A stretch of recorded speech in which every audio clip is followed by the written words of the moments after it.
May karapatan kayong manahimik at magsawalang kibo. Lahat ng sasabihin nyo maaaring gamitin pabor o laban sa inyo sa lahat ng korte dito sa Pilipinas.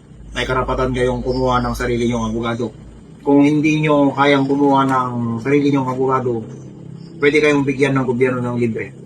Naaresto ng mga tauhan ng Tagudin MPS kasama ang iba pang operatiba ang isang 42 years old na tricycle driver na itinago sa alias Erno Bumanes. Dakong alas 6:45 ng hapon, Disyembre 9, 2025 sa Barangay Dardarat, Tagudin, Ilocos Sur.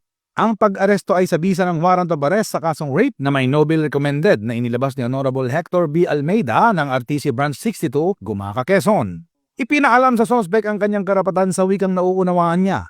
Dinala sa Ilocos Sur District Hospital para sa pagsusuri at kasalukuyang nasa kustudiya ng Tagudin MPS para sa dokumentasyon bago ibalik sa korte. Ang operasyon ay naisagawa alinsunod sa patakaran sa paggamit ng alternative recording device at body-worn camera bilang pagsunod sa Supreme Court guidelines. Patuloy na ipinapakita ng lokal na pulisya ang epektibong pagpapatupad ng batas, isang hakbang tungo sa mas ligtas na komunidad at sa adhikain ng bagong Pilipinas. Mula dito sa Ilocos Region, ako po ang inyong PNN correspondent, Police Master Sergeant Robert Abella Jr., alagad ng batas, tagataguyod ng Balitang Pulis.